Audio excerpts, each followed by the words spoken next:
ಎಲ್ಲರೂ ನಮಸ್ಕಾರ. ನೀವು ನೋಡ್ತೀರಾ ರೊಕ್ಕಾಟೆಕ್ ಯೂಟ್ಯೂಬ್ ಚಾನಲ್. ನಾನು ಮನ ಆರಾಧನೆಕ್ಸ್. ಇವತ್ತಿನ ನೋಡಿ ಅದ್ರ ಬಗ್ಗೆ ತಿಳಿಸ್ಕೊಡ್ತೀನಿ. ಅಂದರೆ ಫೋನ್ಪೇ ಅಪ್ಲಿಕೇಶನಲ್ಲಿ ಬ್ಯಾಂಕ್ ಅಕೌಂಟನ್ನು ಡಿಲೀಟ್ ಅಥವಾ ಅನ್ಲಿಂಕ್ ಹೇಗೆ ಮಾಡೋದು ಅಂತ ನಾನು ನಿಮಗೆ ತಿಳಿಸ್ಕೊಡ್ತೀನಿ.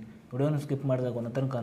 ಸೊ ನೀವೇನಾದರೂ ಫಸ್ಟ್ ಟೈಮ್ ಒಂದು ಯೂಟ್ಯೂಬ್ ಚಾನಲ್ ನೋಡ್ತೀರಾ ಅಂದರೆ ಈಗಲೇ ಸಬ್ಸ್ಕ್ರೈಬ್ ಮಾಡ್ಕೊಳ್ಳಿ. ನೀವು ಆಲ್ ನೋಟಿಫಿಕೇಶನ್ ಮೇಲೆ ಕ್ಲಿಕ್ ಮಾಡ್ಕೊಳ್ಳಿ. ಸೊ ನೀವು ಮಾಡೋದ್ರಿಂದ ನಾ ಹಾಕೊಳ್ಳೋಣ ಮೊದಲು ಬಂದು ತಲುಪೋದು ಅಂತ ಹೇಳ್ಬೋದು. ಸೊ ಬನ್ನಿ ಇವತ್ತು ನೋಡಿ ಸ್ಟಾರ್ಟ್ ಮಾಡೋಣ. ಸೊ ಮೊದಲಾಗಿ ಫೋನ್ಪೇ ಅಪ್ಲಿಕೇಶನ್ ಲಿಂಕನ್ನು ಹೊಡೆದ ಡಿಸ್ಕ್ರಿಪ್ಷನಲ್ಲಿ ಕೊಟ್ಟಿರ್ತೀನಿ. ಸೊ ನೀವು ಬೇಕಾದ್ರೆ ಹೋಗ್ಬಿಟ್ಟು ಯೂಸ್ ಕೂಡ ಮಾಡ್ಬೋದು. ಸೊ ಅದರ ಜೊತೆಗೆ ನಾನೊಂದು ಟೆಲಿಗ್ರಾಮ್ ಚಾನಲ್ ಲಿಂಕನ್ನು ಕೂಡ ವಿಡಿಯೋದ ಡಿಸ್ಕ್ರಿಪ್ಷನಲ್ಲಿ ಕೊಟ್ಟಿರ್ತೀನಿ. ಸೊ ನೀವು ಬೇಕಾದ್ರೆ ಹೋಗ್ಬಿಟ್ಟು ಜಾಯಿನ್ ಕೂಡ ಆಗ್ಬೋದು. ಸೊ ಬನ್ನಿ ಇವತ್ತು ನೋಡಿ ಸ್ಟಾರ್ಟ್ ಮಾಡೋಣ. ಸೊ ನೀವು ಫೋನ್ಪೇ ಅಪ್ಲಿಕೇಶನ್ ಓಪನ್ ಮಾಡೋಣ ಅಂತ ನೋಡ್ತಿರ್ಬೋದು. ಇಲ್ಲಿ ನಿಮ್ಮ ಮೇಲ್ಗಡೆ ಪ್ರೊಫೈಲ್ ಮೇಲೆ ಕ್ಲಿಕ್ ಮಾಡ್ಕೊಳ್ಳಿ. ನಂತರ ನೋಡ್ತಿರ್ಬೋದು ನಿಮಗೆ ಇಲ್ಲಿ ಈ ಕಡೆ ನೋಡ್ತಿರ್ಬೋದು ಮ್ಯಾನೇಜ್ ಪೇಮೆಂಟ್ಸ್ ಮೇಲೆ ಕ್ಲಿಕ್ ಮಾಡ್ಕೊಳ್ಳಿ. ಸೊ ನಂತರ ನೋಡ್ತಿರ್ಬೋದು ನಿಮಗೆ ಇಲ್ಲಿ ಕೆಳಗಡೆ ನೋಡ್ತಿರ್ಬೋದು ಮ್ಯಾನೇಜ್ ಪೇಮೆಂಟ್ಸ್ ಕೆಳಗಡೆ ಮೋರ್ ಆಪ್ಷನ್ ಅಂತ ಒಂದು ಆಪ್ಷನ್ ತೋರಿಸ್ತಿದೆ.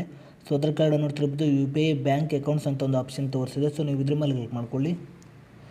ಸೊ ನಂತರ ನಿಮಗೆ ಈ ರೀತಿ ಇಂಟರ್ಫೇಸ್ ಓಪನ್ ಆಗುತ್ತೆ ಅಂತ ಹೇಳ್ಬೋದು. ನಂತರ ನಿಮಗೆ ಅಂದರೆ ನಿಮ್ಮೊಂದು ಬ್ಯಾಂಕ್ ಅಕೌಂಟ್ ಮೇಲೆ ಕ್ಲಿಕ್ ಮಾಡ್ಕೊಳ್ಳಿ. ಸೊ ನಂತರ ನೋಡ್ತಿರ್ಬೋದು ನಿಮ್ಮೊಂದು ಬ್ಯಾಂಕ್ ಅಕೌಂಟ್ ಮೇಲೆ ಕ್ಲಿಕ್ ಮಾಡಿದ ನಂತರ ನೀವು ಕೆಳಗಡೆ ಸ್ವೈಪ್ ಮಾಡಿ. ಸೊ ನಂತರ ನೋಡ್ತಿರ್ಬೋದು ನಿಮಗೆ ಇಲ್ಲಿ ಕೆಳಗಡೆ ಅನ್ಲಿಂಕ್ ಬ್ಯಾಂಕ್ ಅಕೌಂಟ್ ಅಂತ ಒಂದು ಆಪ್ಷನ್ ತೋರಿಸಿದೆ ನೋಡ್ತಿರ್ಬೋದು. ಆ್ಯಡ್ ನಿಕ್ ನೇಮ್ ಕೆಳಗಡೆ ನೋಡ್ತಿರ್ಬೋದು ಅನ್ಲಿಂಕ್ ಬ್ಯಾಂಕ್ ಅಕೌಂಟ್ ಅಂತ ಒಂದು ಆಪ್ಷನ್ ತೋರಿಸಿದೆ. ಸೊ ಇದ್ರ ಮೇಲೆ ಕ್ಲಿಕ್ ಮಾಡ್ಕೊಳ್ಳಿ. ನಂತರ ನೋಡ್ತಿರ್ಬೋದು do not unlink your bank account ಅಂತ ಒಂದು ಆಪ್ಷನ್ ತೋರಿಸಿದೆ. ನಂತರ ನೋಡ್ತಿರ್ಬೋದು ನಿಮಗೆ ಇಲ್ಲಿ ಈ ಕಡೆ ಕ್ಯಾನ್ಸಲ್ ಇದೆ. ಅದೇ ರೀತಿ ಈ ಕಡೆ ಅನ್ಲಿಂಕ್ ಅಂತ ಒಂದು ಆಪ್ಷನ್ ತೋರಿಸಿದೆ ನೋಡ್ತಿರ್ಬೋದು. ಇಲ್ಲಿ ನೀವು ಈ ಕಡೆ ಅನ್ಲಿಂಕ್ ಮೇಲೆ ಕ್ಲಿಕ್ ಮಾಡ್ಕೊಳ್ಳಿ. ಸೊ ನೋಡ್ತಿರ್ಬೋದು ಅನ್ಲಿಂಕ್ ಸಕ್ಸಸ್ಫುಲ್ ಆಗಿದೆ ಅಂತ ಹೇಳ್ಬೋದು. ಸೊ ನೀವು ಬೇಕಾದರೆ ನೋಡ್ತಿರ್ಬೋದು ಬ್ಯಾಂಕ್ ಅಕೌಂಟನ್ನು ಕೂಡ ನೀವು ನೋಡ್ತಿರ್ಬೋದು ಮತ್ತು ಆ್ಯಡ್ ಕೂಡ ಮಾಡ್ಬೋದು ಅಂತ ಹೇಳ್ಬೋದು. ಸೊ ನೀವು ಹೀಗೆ ಮಾಡಿಬಿಟ್ಟು ಫೋನ್ಪೇ ಅಪ್ಲಿಕೇಶನಲ್ಲಿ ನೀವು ಬ್ಯಾಂಕ್ ಅಕೌಂಟನ್ನು ಡಿಲೀಟ್ ಅಥವಾ ಅನ್ಲಿಂಕ್ ಮಾಡ್ಬೋದು ಅಂತ ಹೇಳ್ಬೋದು. ಸೊ ನೀವು ಫೋನ್ಪೇ ಅಪ್ಲಿಕೇಶನ್ ಲಿಂಕನ್ನು ವಿಡಿಯೋದ ಡಿಸ್ಕ್ರಿಪ್ಷನಲ್ಲಿ ಕೊಟ್ಟಿರ್ತೀನಿ.